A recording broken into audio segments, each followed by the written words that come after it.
So I think we are going to start.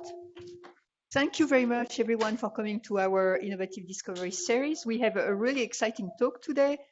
We are delighted to have Dr. Erika Sood from Nemours and the DuPont Hospital for Children to give us a talk about engaging stakeholders in research using online crowdsourcing. However, before I introduce her, let me mention some housekeeping issues, like every time.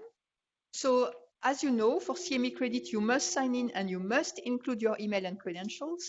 Do not miss our June 7th Tech Talk with Jiaoche Zhang from George Washington University. So that's our statistical tech talk or IT tech talk. Also, please note that the May 11th ID series, we will have a special guest, Dr. Rebecca Pearl from University of Pennsylvania, who will speak about weight, stigma, and health implications for critical care. So that's going to be also very interesting. And again, please register to help us prepare, and the full schedule is posted on our website, DE-CTR.org. So Dr. Erika Sood is a pediatric psychologist at Nemours at the Hospital for Children. She is assistant professor of pediatrics at Thomas Jefferson University in Philadelphia. She has a PhD in clinical psychology from Temple and currently directs the Nemours Cardiac Learning and Early Development, or LEAD, program and trains psychology residents and fellows in the specialty area of cardiac neurodevelopment. She also leads psychology research at Nemours and is a vice chair of Nemours IRB. She has had multiple awards over the years, has a large number of peer-reviewed papers and multiple book chapters. She's been the recipient of an ACCEL Pilot Grant for the current project, I guess. She's been also a very popular speaker with many invited lectures, so we are delighted to have Dr. Sood here for our ID series. Thank you. Thank you very much. Thanks for inviting me. So I'm going to start with an overview of crowdsourcing methodology, and then I'll talk about the application of crowdsourcing to the development of a psychosocial care model for congenital heart disease, which is the focus of my ACCEL Pilot Grant. I'll talk about some of the benefits of crowdsourcing based on my experiences, as well as challenges and lessons learned. I have no financial disclosures. So what is crowdsourcing? I'm assuming many of you have probably heard the term. It's defined as the process of generating ideas, solving problems, and producing results by soliciting contributions from large groups in the form of online communities. So it's typically comprised of 4 elements. An organization, or in this case a researcher, that has a task it needs to have performed or a problem it needs to solve. Well, most researchers have a problem to solve, and that's why they're doing the research. A community or a crowd that contributes to achieving that task. An online environment that facilitates collaboration between the crowd and the organization or the researcher, and mutual benefit for the organization and the crowd.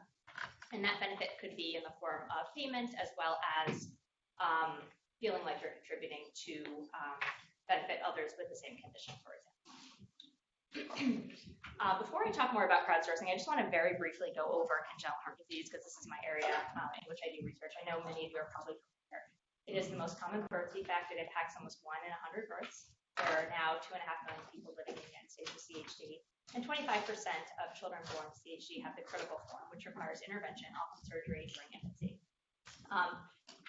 Being born with the critical form of CHD is characterized by a very unpredictable medical course, often multiple emergent admissions to the cardiac intensive care unit, invasive procedures such as heart surgeries, and prolonged hospitalizations. Some of you may remember last year when Jimmy Kimmel talked on live television about his experience when his son was unfortunately diagnosed with a heart defect. There's his son. And as you can see, this is not what a parent typically expects of the first few days or weeks home with their baby. And obviously, babies with congenital heart disease are often transferred directly to a cardiac intensive care unit and look a lot like this in their first days, weeks, or months. So what's the problem we need to solve? Well, there's a lot of problems here. There are others that are focusing on solving the problem of congenital heart disease. How can we prevent it? How can we reduce the prevalence? That's not my focus. I'm a psychologist. So my focus is on improving the family experience. So what can we do as healthcare providers? What can community organizations do to reduce or prevent traumatic stress for families who are facing a diagnosis of congenital disease in their infant? Research suggests that 1/3 of parents of children with CHD report clinically significant symptoms of post-traumatic stress. And we know from research that this directly impacts parenting style. Parents tend to be more overprotective. They have a harder time setting limits. The family system as a whole may be less healthy, which ultimately impacts child developmental and behavioral outcomes. So there's studies that show that parent post-traumatic stress and parenting stress and some of the burden that comes along with parenting a medically complex child actually is a stronger predictor of child emotional and behavioral outcomes than illness-related factors. So I believe, and many believe, that parent PTSD can be protected or reduced in this context, and yet there's no formal standards for the psychosocial care of families impacted by congenital heart disease. And actually, there's very limited research on what parents perceive to be helpful, not helpful, and what their recommendations and wishes are across time and setting. So there's been some studies that have looked at, what did parents experience in that transition from hospital to home, and what could have been done better, or what did they experience during the time of diagnosis. And those studies are very important. However, we know that, that first experience with hearing there's something wrong with your baby's heart, potentially from an OB, when you expect to go in and just find out your baby's gender, can be so traumatic for families, really carry through, so that it actually then can impact how families perceive future conversations with healthcare providers, how they cope. And so we really need to look at the whole picture. So from that time of that initial diagnosis to care of a child at home. Parents and community leaders are the experts in this. As healthcare providers, I think we don't really know how we can best support families who receive a diagnosis of PhD. And parents and leaders can help us to develop recommendations and interventions. So could online crowdsourcing be the answer? So in June 2016, I attended a lecture at the Center for Healthcare Delivery Science at Nemours, and Jessica Pierce and Tomaisaki, who are psychologists researchers in Florida at Nemours, were using online crowdsourcing to develop an interactive web portal to support the psychosocial needs of parents of young children with type 1 diabetes. At the same time, I was becoming increasingly interested in community-engaged research. I was also in the process of establishing relationships with leaders of congenital heart disease organizations that provide parent-to-parent support, education, advocacy, and a lot of the support, because there actually have been very few psychologists in this area up until a few years ago, and actually fewer social workers even compared to other pediatric illness groups, a lot of the support has really been done by these community organizations. And so they really are experts in how to do this, but they can't do everything. So when I attended that lecture, I thought, gosh, this is something that I could really use to this sort of methodology to engage parents, to engage leaders, to engage healthcare providers in helping us to develop a model for psychosocial care. The ACCEL Pilot Grant deadline was in 4 weeks at that point, so it was a very busy 4 weeks, but I did receive funding, very exciting.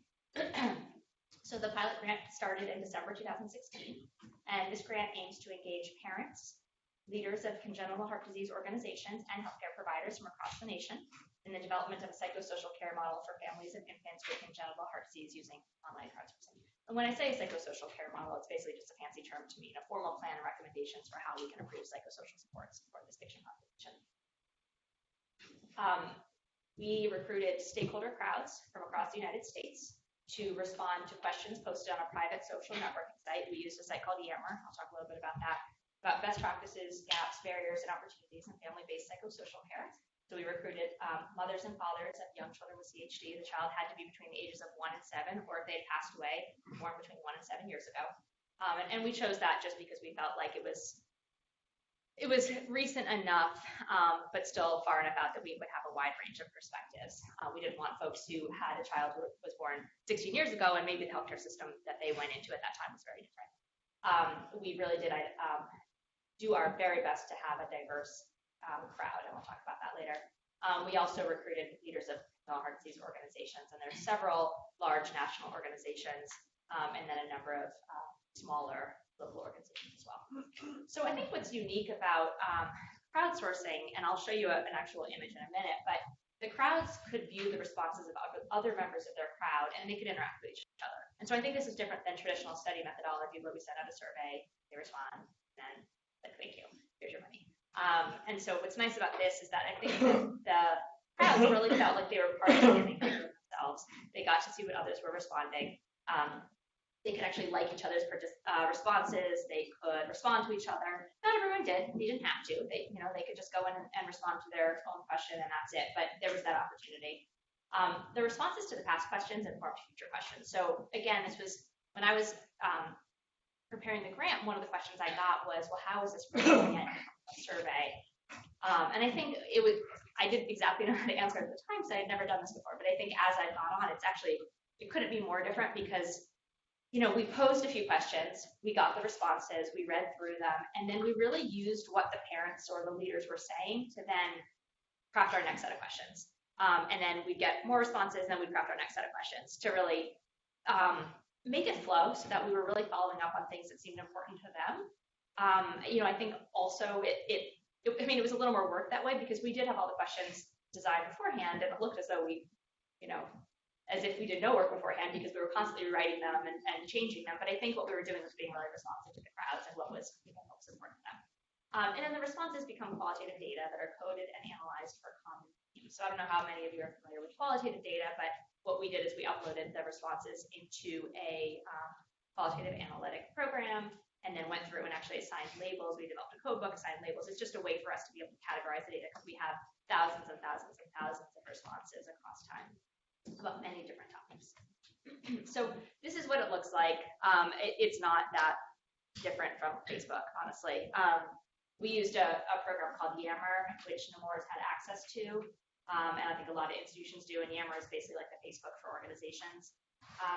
But you can actually set up an external network within Yammer and then have that be private and invite people to join that outside of the institution. So that worked really well for us. And this is what the team that I sort of modeled this after, Jesse Pierce and Thomas Jefferson, they had used Yammer as well, so they were able to kind of serve as they were consultants in the grant. So to give you an example, I mean, they can see my face, they see my name, they get a question. This happens to be question 11. We asked 30 some odd questions to each crowd. So this question, what do you wish your child's care team had known about you and your family? What got in the way of them knowing this? And then we'd get responses. Some people would respond within 30 seconds, literally. Like we would post it, and then the responses would just start pouring in.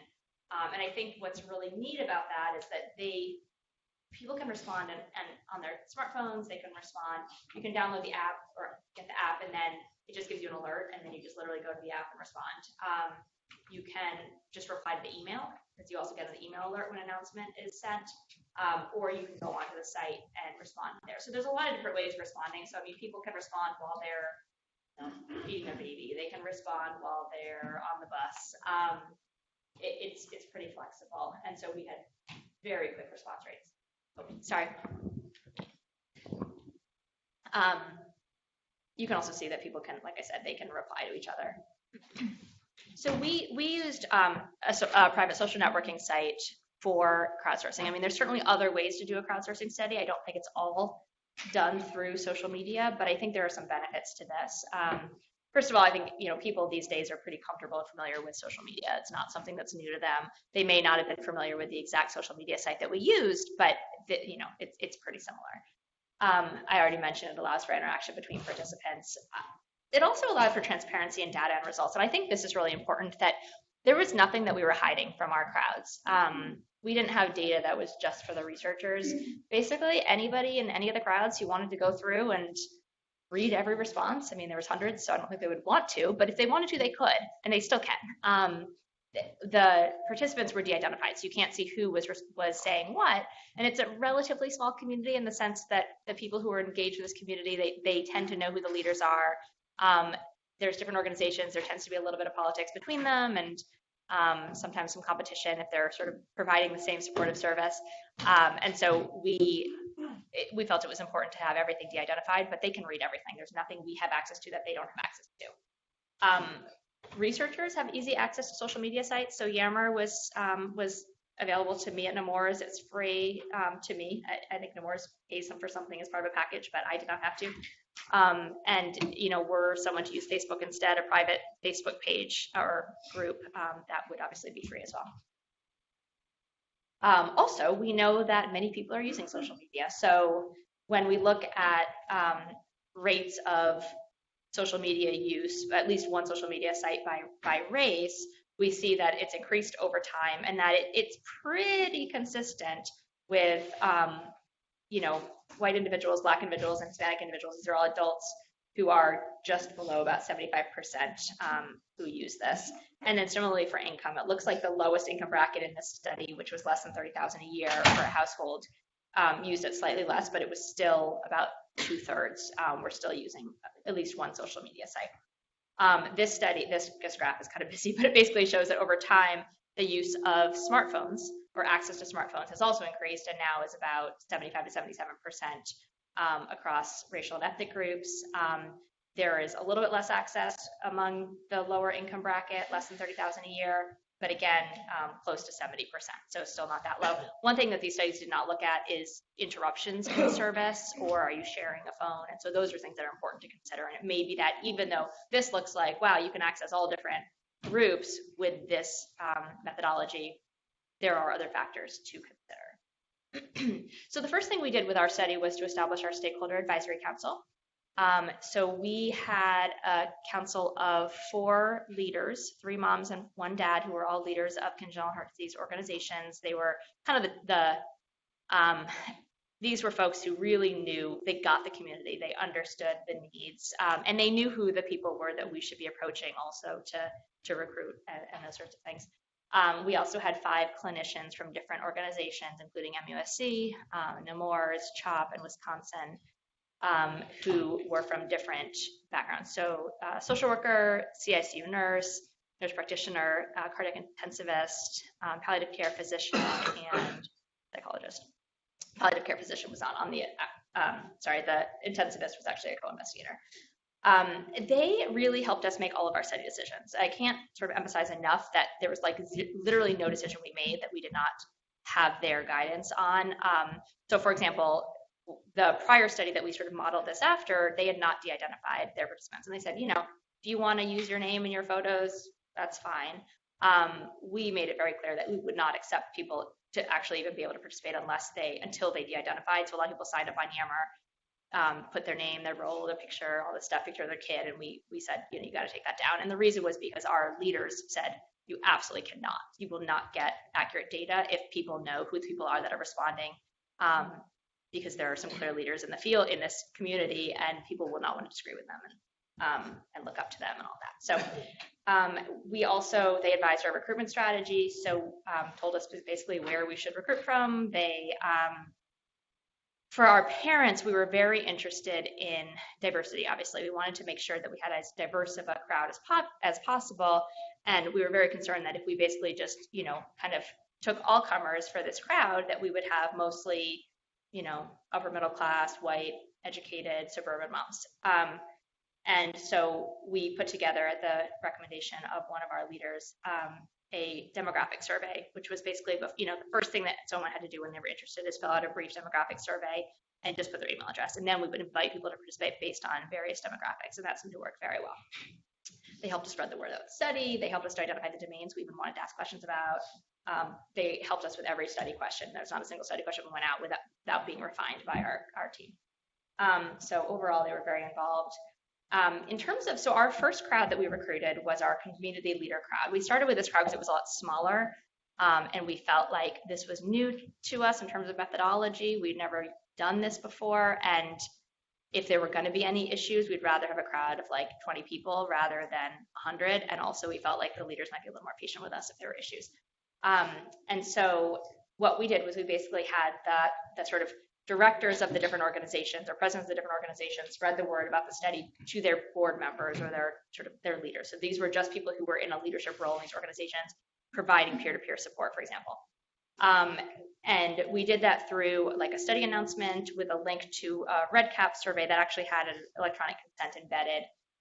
So if they were interested, they could just click on it. So it got emailed out from the various leaders.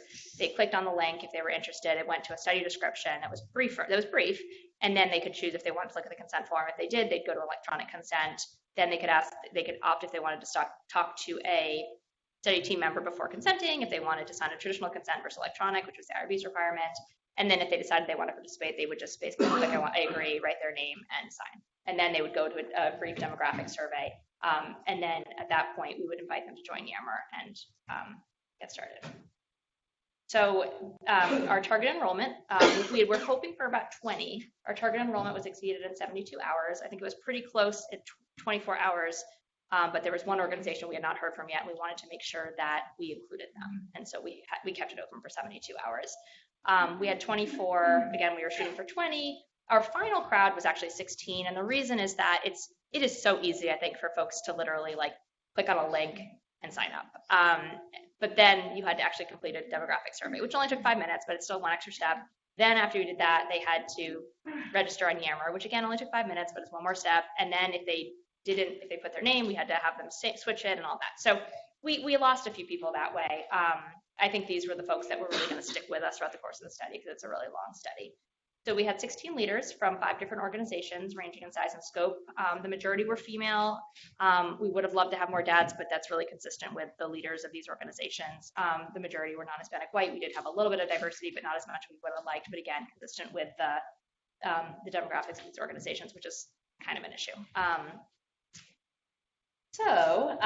This is just the email that went out that, when they were being invited to join the group. So they kind of would get these emails from Yammer to tell them to do different things. And they'd get an email just like this when we posted questions as well. So we posted 32 queries or questions to our leader crowd between February and August 2017. So it was about a 6-month period with response rates 75% or greater.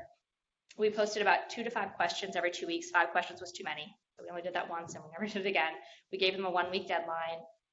We did, however, if they answered later, we would still include it. We would still pay them for it because we wanted as much data as possible. We sent 2 email reminders. They did get $3 per response. So if we posted 4 questions and they responded all 4, they'd get $12 uploaded on their CT payer card that they were sent at the beginning of the study. And then it was neat because they could just keep it in their wallet, and then basically every time they responded, we would just upload funds onto that card. So it worked really well for small amounts of money too. And then we had catch-up periods for those who missed questions, and we'd send them the questions that they missed. So we then, as we were kind of feeling comfortable with Yammer and feeling comfortable with the progress of the community leader crowd, then we started working on recruiting our parents, which is a much larger crowd. And so our leaders actually are the ones, primarily those in our Stakeholder Advisory Council, but others as well, posted an announcement about the study with a link to the pre-enrollment survey that I mentioned before, the demographic survey. They posted this on websites, Facebook, blogs. People would just forward it. Parents would see it on a blog or a Facebook page, and then it was very clear that they would then forward it on to other people because we would get some that were, or they forwarded it to their husband, or there was a lot of electronic word of mouth, which was great. The survey obtained the basic information I mentioned before, basic clinical information about the child, their email address.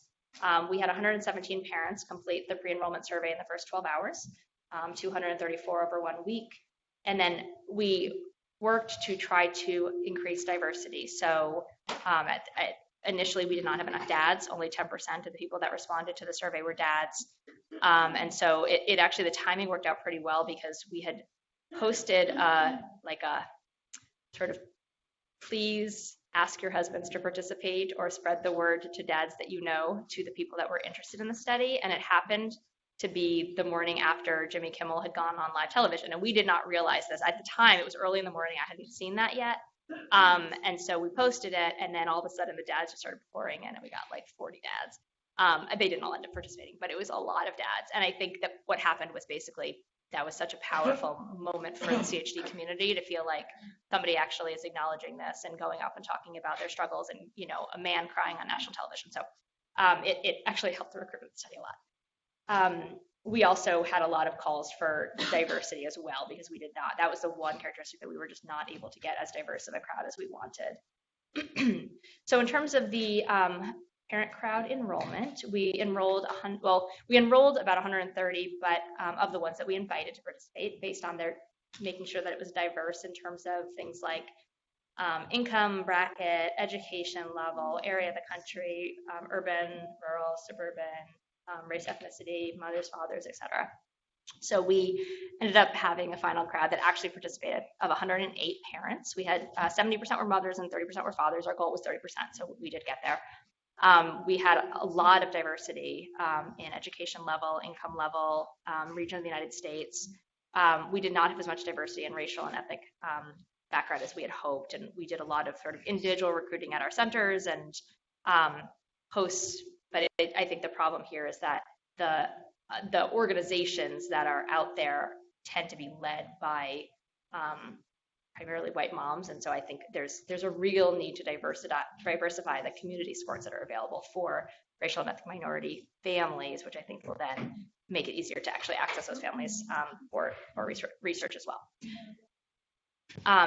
So we posted 37 queries to the parent crowd between June and November, with response rates of 55% or more. Many of them were much more than 55%, but it was a long period of time. We were posting questions for 6 months. So the last month and a half, it did definitely go down. And the lowest we had was 55%, which is still 59 responses, which is good, but not as good as we had at the beginning. We had 108 in the beginning. We posted 2 to 4 questions every 2 weeks. People had 1 week to respond. They had reminders. We did the same thing with paying them on a CT payer card. And what's really neat to see is that the crowd is just so engaged. I mean, we had the end open-ended question of like, what did we not ask about? And everybody was like, thank you so much. You touch on everything. This is so important. And so it's nice to see that the participants are as engaged. We then did an ancillary study that was just a survey-based study while we're analyzing the results to kind of have something else. And also it was a study we wanted to do. And we got 60 out of the 108, 60 actually responded to that, and more looked at it but didn't end up doing the survey, suggesting that we have probably about 2/3 of our crowd still engaged 10 months later, which is awesome. So our plans going forward are basically, we're in the process of, we've coded all of the data. We're in the process of analyzing it now, coming up with summary of the themes and recommendations that we're then going to be probably starting next week, putting back to our crowds for their feedback. And then after that, then we're going to be developing crowds of, or groups of healthcare providers, probably not using crowdsourcing, but around each domain to have them review and give additional feedback. And the goal is really to be able to disseminate this broadly, so certainly through scientific journals, but also at conferences and through social media and other community, because the community is very engaged with this. So in terms of the benefits of crowdsourcing, I've talked a lot about how I think it engages the community in the research process, but it just feels very different than just putting out a survey and saying thank you for your participation. I think that people really feel like they're part of something. They can see what's happening. There's no secrets. I talk also about how you can sort of revise the questions as you go along. You could always go back to your crowds. There's not this like endpoint where it's like, oh, I wish we had asked that and now it's too late. We have like I said, about 2/3 of them still engaged. And so at any point we could go back and ask them another question, and we will. There obviously the ability to do large national samples. So we have about 60 care centers represented in this study, which we wouldn't have been able to do otherwise. Certainly the online contributions reduce barriers to participation. So the fact that people get paid, number one, and number two, that they can just do it on their phone in their, while they're waiting in line, I think is really appealing to people. And we can easily validate the results. So we're going to be going back to the crowds because we do still have them engaged to get their feedback. And I think that is a little more challenging once you've finished the study, and then to go back to everybody and try to schedule meetings with them or phone calls. So this is an easy way to do it. And also to enroll for any ancillary studies. We have this crowd already engaged. We'll probably ask them at the end of the study, can we contact you in the future if we have future grant money to do follow-up studies. So there are challenges too. I think there's no direct contact with the participants. We don't really have that much information about them. We have some demographics. We have their address because we had to send them the study debit card. And we have their email address because we needed that to enroll them on Yammer and send them questions. We didn't actually ask for anything else. Probably doing it again, I would ask for their phone number. We didn't actually ask that because we didn't feel at the time that we needed it. And so I think what that means is that to some extent, we just have to trust that what information they enter is correct and they say they are who they say they are. We had a couple of situations where we didn't, it is what it is. We didn't do anything about it, but where we suspect that the mom was responding for the dad. Dad may not even exist. Who knows, right? We don't know. It's people are getting paid for their responses. And so you sort of have to rely on that what people are saying is true. I think the other challenge that we came across was that specifically for a topic where you're asking questions about mental health, it's very hard to do any further mental health assessment. So some of the parents said things. We had a specific domain on mental health screening and assessment and supports, and the things that parents said were often quite concerning and upsetting. And if I were in a room with that parent, I would have been able to follow up and say, tell me more, and let's talk about this, and let's find you resources that are specific to your location or your needs. But with a crowd of 108 people that you don't really know, it's really hard to do that. So there was one situation where we felt like it kind of crossed the line where we weren't sure if it was an issue about safety or not, and I think it wasn't. I don't think that's what she actually meant, but I followed up with her. But again, there's only so much you can do in that setting. What we ended up doing for the mental health questions was we then sent an email out to everybody to say, this is what we've heard from you. It's this is what we're hearing, we're listening, and here are some resources, and tried to get as many resources together as we possibly could that would serve a national audience. So a lot of things that just, how do you find a mental health provider? What's the difference between different mental health providers? How do you figure out even who's on your insurance plan? What search terms do you look for? What websites should you go to? Because the other thing is that they're from all different locations, so we really can't send information just about one location. It seems as though there might be a trend of lower minority participation rates. That's certainly what we found in our study, and also the study with in type 1 diabetes I mentioned before. I don't know the extent to which that's just that the way that we recruited, we more often recruited from the community that was already kind of existing, and minorities are less often part of that community, and that's a big problem. And so that's something that I learned from the study, and I think it's actually less related to this study and more to the broader issue of that there's not sort of CHD organizations that I think minorities feel that they can, I guess, relate to based on who the leaders are. Technological difficulties, we definitely had some, and that's sort of inevitable. When we first sent out the first question to the leaders, that Yammer just stopped working, like literally within 2 days, which was very, very upsetting. And it got resolved, but those sorts of things that you just have no control over. And then some may prefer to respond privately. So we did have some parents who really didn't want their responses to be able to be seen by other folks. And particularly, we did have 10 parents who had lost a child. And so we gave them the option. We kind of went to different leaders and said, what should we do? And some said, you don't want them to not be part of this crowd, because then they're going to feel like they're an outcast. That's already an issue in this community. Others said, they're probably not going to want to, that's going to be very upsetting. And then we decided on, let's give them the option, which is really the right way to go. And so 3 chose to respond privately just by email, and the other 7 chose to be part of the crowd. So there's always that ability to do it differently. So in summary, crowdsourcing is an innovative method for engaging stakeholder groups in research, and further research on the use of this methodology, such as things like response patterns, retention rates, perceived acceptability is really important. So that's something that we're going to do, some of those, with our crowdsourcing study, because we did post questions for 2 different crowds over 6 months, which is a long time. And we do have a pretty clear point at which our retention rate dropped off. We'll be able to look at things like, did it matter what day of the week we posted, time of the day, what question was sort of that tipping point where it was just too much, or what time, how many months going in. And so being able to look at that for crowdsourcing, what are the characteristics of the participants that tended to drop off versus those that stuck with us. So thank you very much. I wanted to thank my research mentor, Dr. Kazak, our co-investigators and consultants from MUSC, Nemours, and UD, and our Stakeholder Advisory Council, which consists of clinicians and community advisors. Thank you very much.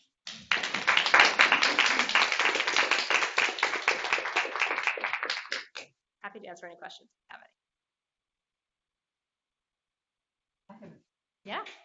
So, and I probably missed in your advisories, stakeholder advisory committee. Who did you have there? Was it leaders only, or? Yep. Or... So we had, okay, so in terms of the parents, we had a mom who was the leader, like the president of an organization called Sisters by Heart. So Stacy Lynn is the president of Sisters by Heart. So she's kind of more of a top leader of this organization. She started the organization. She's pretty well known in the community. And then we had, the others were not like the president of the organization, but somebody who was the lead of like a local group. So like Amy Randall is was the lead of this Wisconsin Mental Hearts local chapter. So not the national, but still in a role of leading. And then we had Trent Neely, who had just started kind of an offshoot of Sisters by Heart called Brothers by Heart. And then Melanie Toth, who was at one point a leader of a local group and then is now sort of organizing all the local groups through PCHA. So what we didn't have in our Stakeholder Advisory Council was a parent who did not have any sort of leadership role in the community. We maybe should have, but I think what we were aiming for was advice on, like, this community better than we do. What are the best ways to reach parents? And so we tried to pick people in leadership roles at different levels. Whether that was right or wrong, I don't know. When you try to enrich your sample demographically, like you found you were lacking minorities and lacking men, tried to find more of them.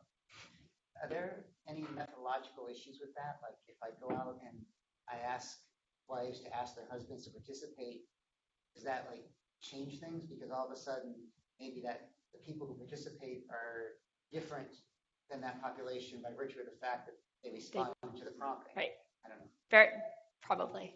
And it might be, and I don't even know, I think we probably could look at this as to when they enrolled, whether those were folks that might be something, actually, thank you for bringing that up, because that's probably something that we should look at in terms of our analyses, is whether those that kind of were recruited later in that method were more likely to not participate or drop off, or did they stick with us?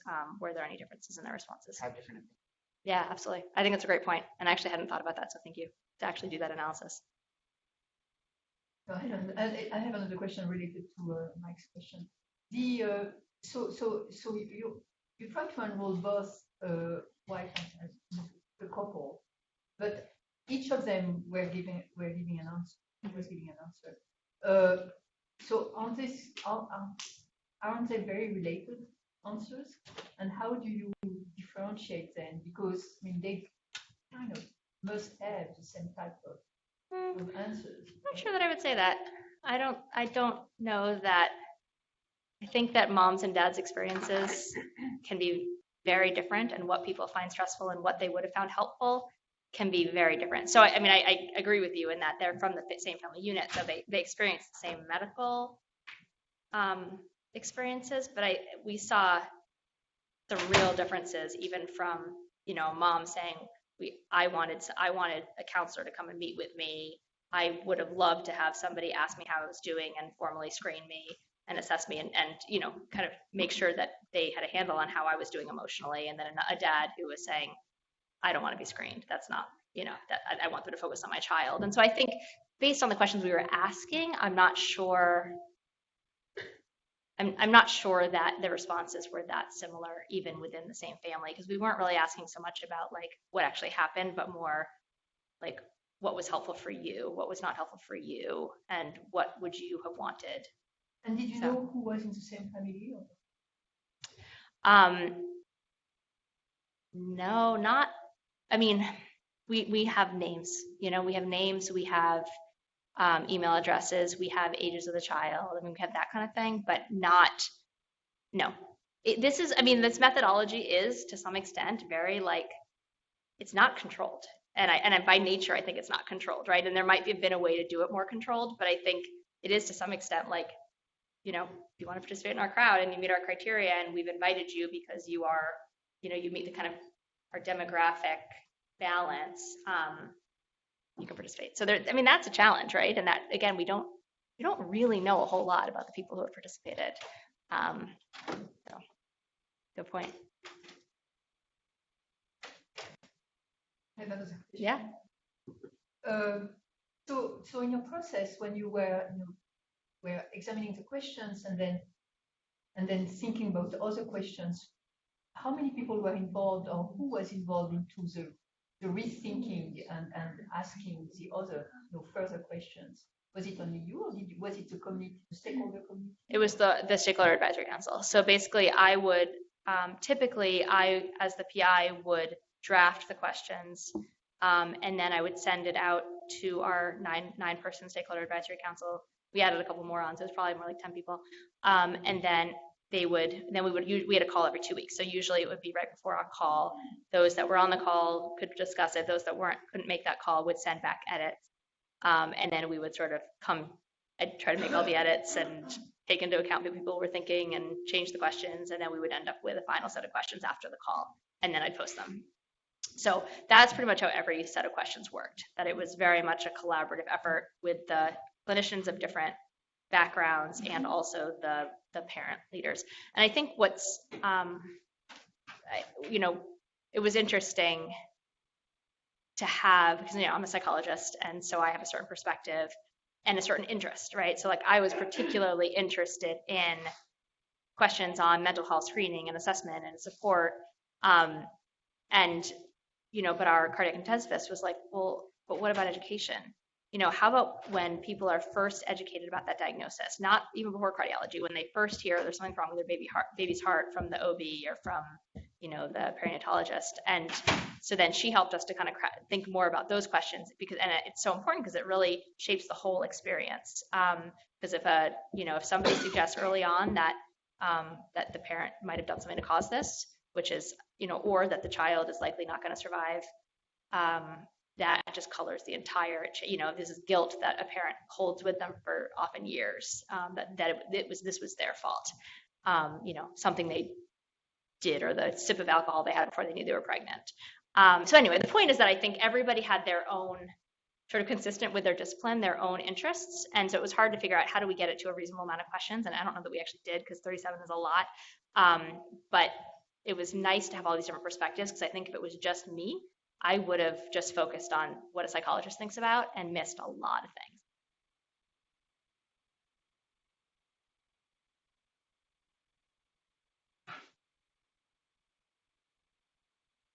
Great. Thank you very much. Thank you.